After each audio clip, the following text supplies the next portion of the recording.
Inilah Sulatip alias Tepong, laki-laki berusia 27 tahun asal desa Sidodadi, Kecamatan Garum, Kabupaten Blitar, seorang pelaku pembunuhan tukang ojek yang bernama Sutrisno, warga Siraman, Kesamben, pada tahun 2012 lalu.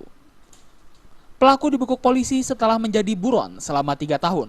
Di hadapan petugas, pelaku mengaku saat itu sedang mabuk berat.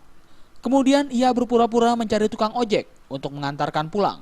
Setibanya di jalan yang sepi, pelaku mengeluarkan celurit dari balik jaketnya dan menyembelih leher korban dari belakang. Setelah korban jatuh dan tak berdaya, pelaku membawa kabur motor milik korban. Selanjutnya, motor hasil rampasan tersebut dijual dengan harga Rp650.000 kepada seorang yang tidak dikenal. Untuk menghindari kejaran petugas, pelaku sengaja kabur ke Kalimantan. Efeknya gimana setelah minum itu? Nggak inget apa-apa, Pak.